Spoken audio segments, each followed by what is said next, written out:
Oke ya, sekarang kita akan coba mengerjakan soal untuk menentukan resultan gaya Coulomb apabila muatan-muatan listrik ini diletakkan pada satu garis lurus.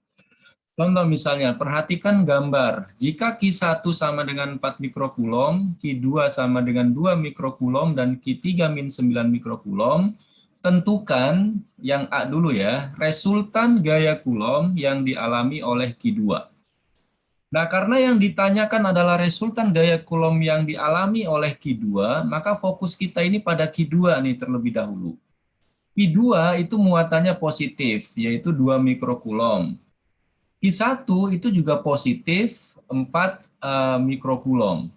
Dan Q3 itu negatif.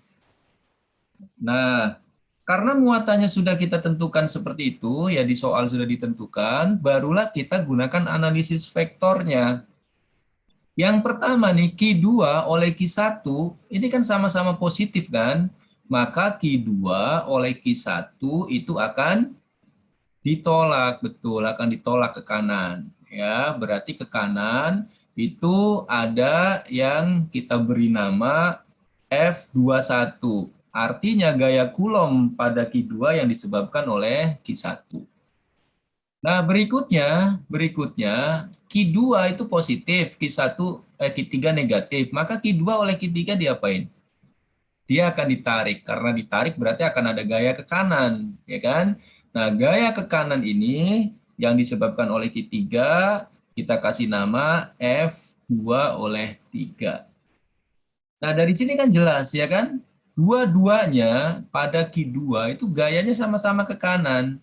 Berarti F resultan pada Q2 atau saya kasih nama saja F resultan 2 itu adalah F21 karena ke kanan dan F23 ke kanan, maka plus F23. Ya, jadi itu analisis vektornya.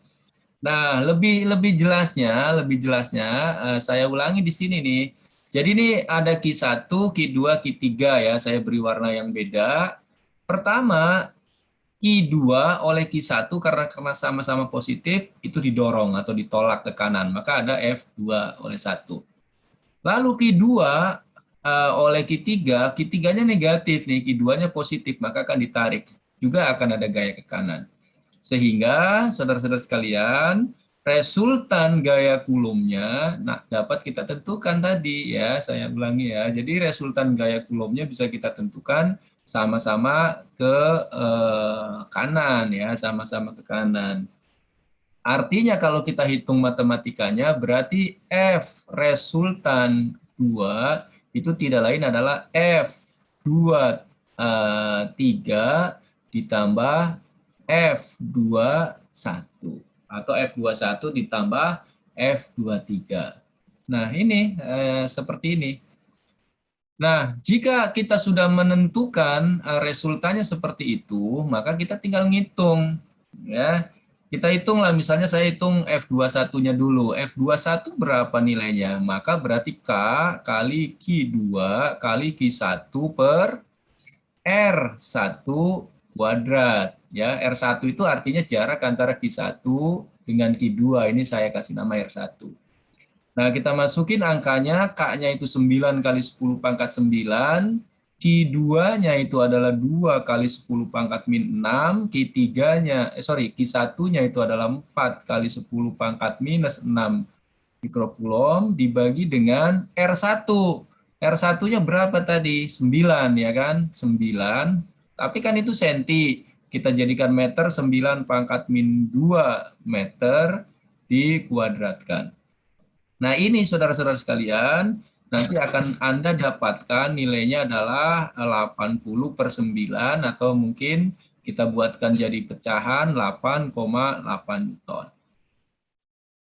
Nah, kalau Anda sudah menghitung F21, sekarang Anda tinggal ngitung F23. Nah, F23 itu adalah K dikali Q2 kali Q3 per R antara 2 dan 3 kuadrat. Ya. Jadi 9 kali 10 pangkat 9, Q2-nya itu tadi nilainya 2 kali 10 pangkat minus 6, lalu dikali Q3-nya itu 9 kali 10 pangkat minus 6, dibagi dengan jarak R2. R2 itu mana? Ini dia ya, antara Q2 dan Q3, yaitu berapa? 3 cm ya. Kita jadikan meter, 3 kali 10 pangkat min 2 dikuadratkan. Nah, Anda akan dapatkan dia sebesar 180 Newton. Nah, kalau sudah Anda menghitung F21 dan F23, maka ini dari sini kita tarik ke bawah sehingga F resultannya, maka Anda bisa hitung tuh F resultan pada Q2 itu nilainya adalah F23. F23 yaitu 180 ditambah F21 yaitu 8,8, maka sama dengan 188,8 Newton. Ya, jadi itu ya, gampang ya, anak sekalian. Itu cara mencari resultan gaya Coulomb yang segaris. Nah, selesai itu pertanyaan yang A. Sekarang bagaimana nih dengan pertanyaan yang B? Di manakah Q2 harus diletakkan agar tidak mengalami gaya Coulomb? Nah, sama ya, kita harus buat analisis vektornya dulu ya. Nah, kalau misalnya ini saya punya muatan ada Q1, ada Q2, ada Q3, tetapi di sini yang akan dipindahkan adalah Q2.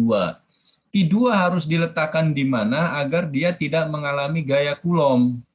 Maka akan diletakkan di mana itu bisa kita bagi menjadi 4 wilayah nih. Ini saya tarik garis ini untuk membagi wilayah-wilayahnya ya. Jadi kalau saya bagi-bagi wilayahnya, itu ada wilayah di sebelah kiri Q1 namanya wilayah A, ada di antara Q1 dan Q3 yaitu wilayah B, dan ada sebelah kanan Q3 saya kasih nama wilayah C.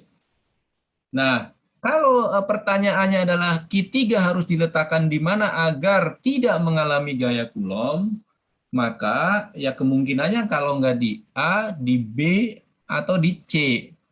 Nah, tetapi yang harus Anda ingat, saudara-saudara sekalian, ini Q1 itu muatannya 4 mikro, berarti plus ya.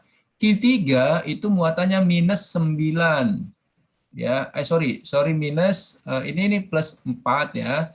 Ini Q3 itu muatannya minus 9. Artinya kalau muatannya ini berbeda jenis, maka tidak mungkin ya berada di wilayah B. Kenapa tidak mungkin? Ya iyalah, kan B-nya ini positif ya kan. Kalau di wilayah B, maka oleh Q1 dia akan ditendang ya kan, F2 oleh 1, oleh Q1 akan ditarik F2 oleh 3. Maka di sini nggak mungkin 0. Dia pasti akan bergerak ke kanan. Nah, maka yang memungkinkan adalah A atau C. Nah, ini saya kasih triknya ya. Q1 itu 4 mikrokulom. Q3 itu minus 9. Ya, kita lihat angkanya aja, ini 9, ini 4. Maka lebih besar 9 kan? Maka agar kuat medan listrik atau agar resultan gaya Coulombnya itu sama dengan 0, dia harus berada jauh dari yang muatannya besar, yaitu yang 9. Berarti di wilayah mana? Nah, ini di wilayah A. Ya, jadi di wilayah A yang memungkinkan kuat medan atau kuat resultan gaya Coulombnya itu sama dengan 0. Nah, ini jadi saya gambarkan kira-kira seperti ini ya. Kalau saya gambarkan kira-kira seperti ini. Nah, saudara-saudara sekalian, kita coba lihat ya, kita coba lihat. Kalau Q2 saya letakkan tadi di wilayah A, anggaplah dia berjarak X dari Q1. Maka Q2 oleh Q1 yang tadi muatannya positif 4, itu akan ditolak. Berarti ada gaya ke kanan ini F21. Ya, lalu Q2 oleh Q3 yang tadi muatannya minus 9, itu dia akan ditarik. Nah, Kalau jarak antara Q1 dan Q2 itu adalah X, berarti jarak antara Q3 dengan Q2 berapa jadinya? Maka 12 cm plus X. Nah, dari sini, saudara-saudara sekalian, yang harus kalian perhatikan adalah kalau begitu syarat agar F resultan itu sama dengan 0, ya F resultan Q2 itu sama dengan 0, itu kira-kira syaratnya apa? Tentu syaratnya adalah F23 gaya yang ke kanan harus sama dengan gaya yang ke kiri, maka F23 harus sama dengan F21. Nah, itu saja syaratnya.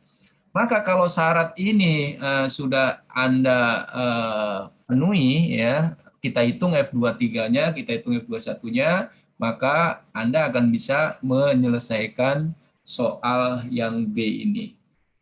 Ya, jadi saya pindahkan di sini ya, syaratnya bahwa F resultan 2 harus sama dengan 0, maka F21 harus sama dengan F23. Nah, kita masukin nih F21 ya. Tentu F21 itu ya K dikali Q2 kali Q1 per R antara 21, jadi R1 kuadrat, yaitu X. Ya kan X nih. Lalu K dikali Q2 kali 3 per R2 kuadrat, di mana R2-nya itu tidak lain adalah 12 plus X. Loh, Pak, kan satuannya masih senti, Pak. Ya, nggak apa-apa, kan ini persamaan. Nanti sentinya bisa sama-sama kita coret. Nah, dari sini, maka Anda bisa lanjutkan ya. Ada nggak yang bisa kita coret? Ada nih, K-nya kita coret, kemudian Q2-nya juga kita coret, lalu satuannya itu selama kanan dan kiri sama, nggak jadi masalah. Nah, kalau sudah, saudara-saudara sekalian, maka ini langsung ya, biar cepat. Jadi ini langsung angkanya saya akarkan semua nih, langsung diakarkan. Q1 tadinya 4 diakarkan jadi 2, Q3 9 diakarkan jadi 3, X kuadrat diakarkan jadi X, ini 12 plus X, lalu kita kali silang ini. Ya, jadi 3X sama dengan 2 kali 12, 24, plus 2 kali X, 2X. Sehingga kalau 2X-nya pindah ke kiri, maka berubah tanda ya. Jadi 3X min 2X sama dengan X, X-nya sama dengan 24. Nah, sampai sini, ini belum selesai ini. Kita baru dapat angka X nih, angka X itu yang ini. Jadi arti fisisnya seperti apa? Maka Q2 harus diletakkan di sini nih ya, 24 cm sebelah kiri Q1, atau kalau dihitungnya dari Q3 adalah tentu 24 tambah 12 ya, jadi 36 cm sebelah kiri Q3. Nah, jadi itu ya teman-teman semua, cara menentukan resultan gaya Coulomb pada muatan-muatan yang segaris, dan cara menentukan resultan, cara menentukan letak suatu tempat di mana resultan gaya Coulomb-nya sama dengan 0. Ya, jadi demikian nih penjelasan singkat tentang resultan gaya Coulomb yang segaris. Mudah-mudahan bermanfaat untuk kita semua. Terima kasih.